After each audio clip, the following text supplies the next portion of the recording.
Monsieur le ministre Jean Leonetti, Monsieur le Président des premières rencontres francophones sur le répit et président de l'Observatoire national de la fin de vie, Dr Régis Aubry, Monsieur le Président de la Fondation France Répit, Dr Mathias Schell, et l'ensemble des membres à l'origine de la création de cette fondation, Henri de Rohan-Chabot, délégué général, Christelle Gessler, membre fondatrice du conseil d'administration, mais surtout une mère qui concrétise sans doute là la plus belle de ses promesses.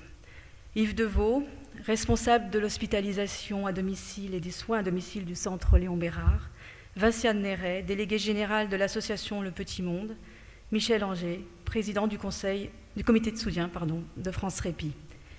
Mesdames et messieurs les élus, mesdames et messieurs, je suis très heureuse, et vous le voyez, je suis très émue, de vous recevoir ici à l'Hôtel de Ville pour cette soirée des premières rencontres francophones sur le répit. Soyez toutes et tous les bienvenus dans notre ville, même si la pluie ne nous laisse pas de répit, dans votre diversité, professionnels de la santé, chercheurs, décideurs, responsables associatifs, aidants, et un souhait de bienvenue tout particulier à nos voisins de Belgique, de Suisse, d'Allemagne et aussi à nos amis canadiens.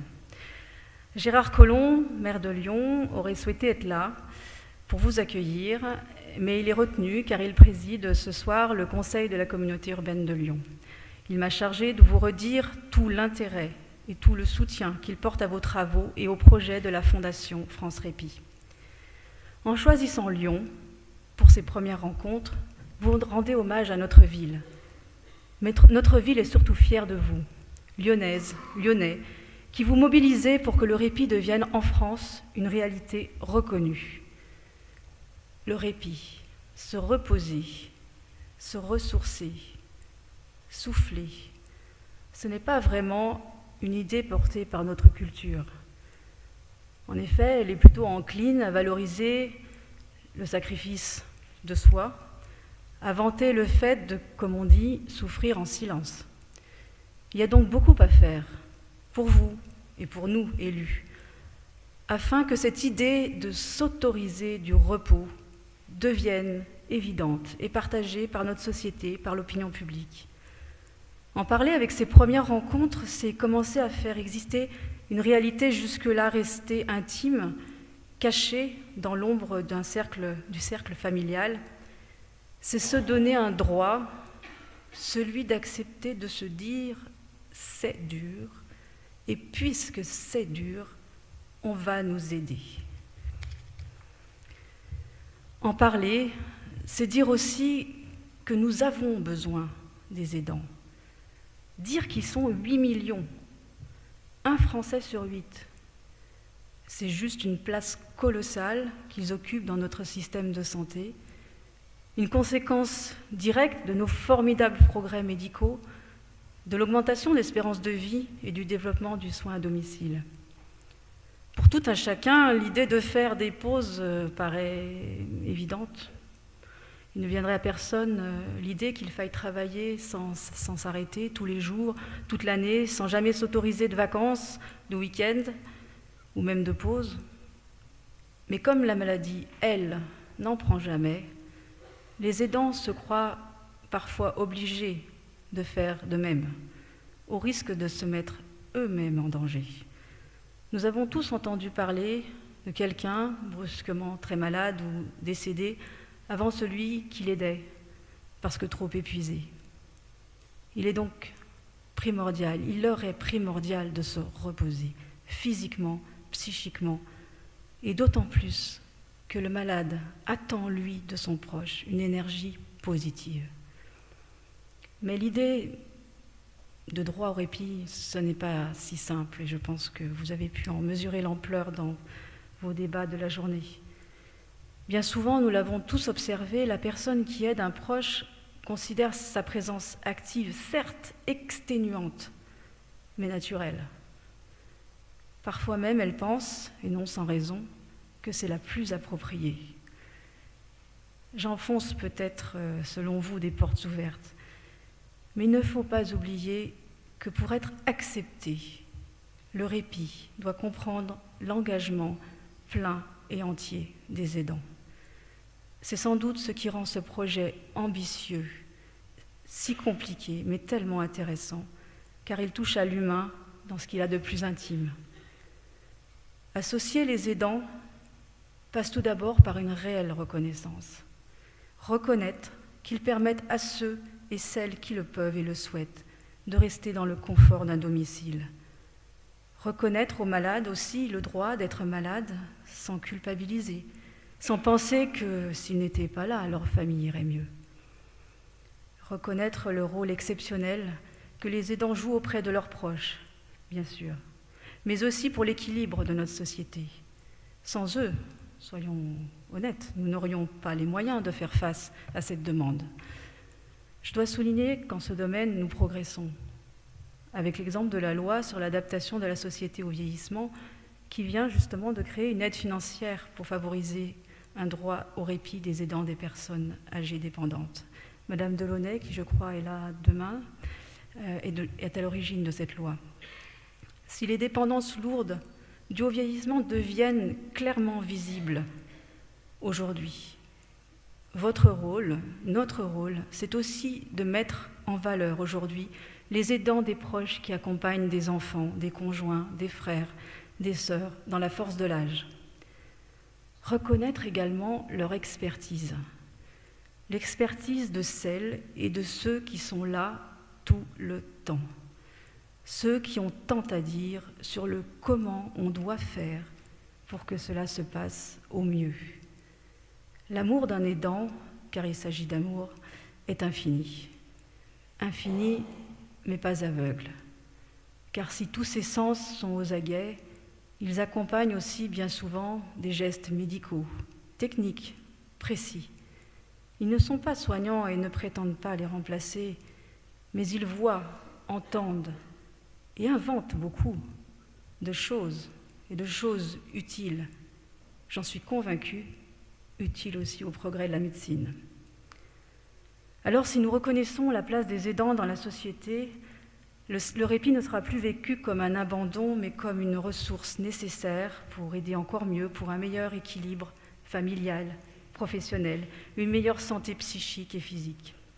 Il s'inscrira dans ce parcours de santé pour le malade, pour l'aidant et pour tous les proches. Comme le dit le thème de vos rencontres, inspirons-nous de ce qui se fait ailleurs. Partageons nos expériences.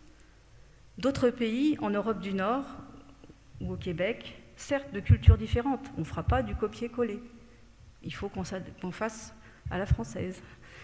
De cultures différentes se sont engagés dans cette voie, il faut écouter ces expériences et s'en inspirer. D'ailleurs, c'est ce qui a déjà été fait, puisque vous en avez peut-être parlé, mais il y a dans le Lot-et-Garonne l'expérience du baluchonnage qui a été inventée au Québec et qui consiste à des professionnels de santé à se rendre dans les domiciles, y compris passer la nuit pour justement soulager les personnes. Alors je pense également, bien évidemment, au projet, à ce très beau projet de maison du répit dans notre métropole, porté par France Répit.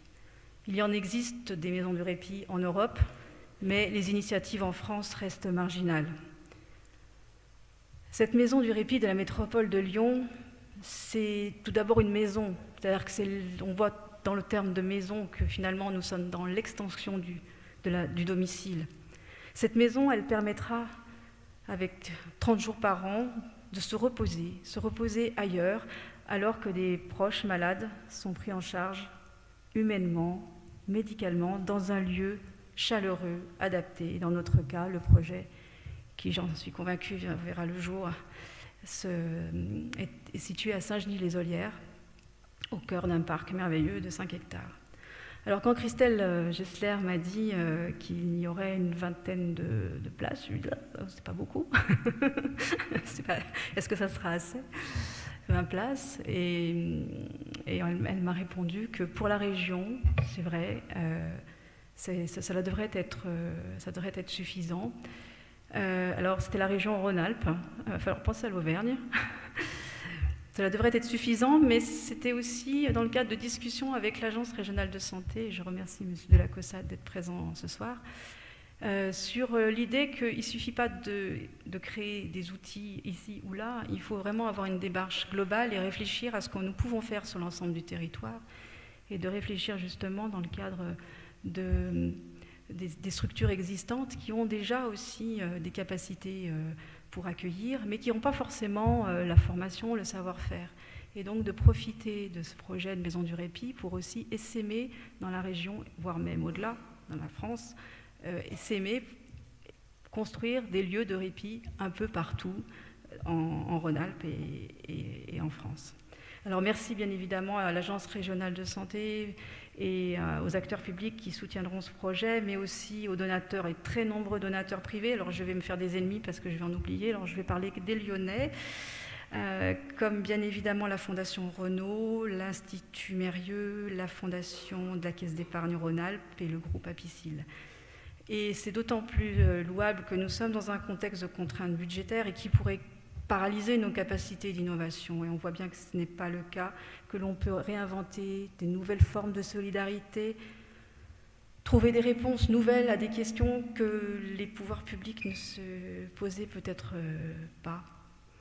Et tout en faisant, parce que je suis convaincue que ce raisonnement tient parfaitement la route, tout en faisant aussi des économies, parce qu'on peut faire des économies à la sécurité sociale, car rappelons-le aussi, l'hôpital, et je vois qu'il y a des représentants des hôpitaux ici que je salue, l'hôpital est aujourd'hui, faute de mieux, souvent utilisé pour permettre le répit des aidants.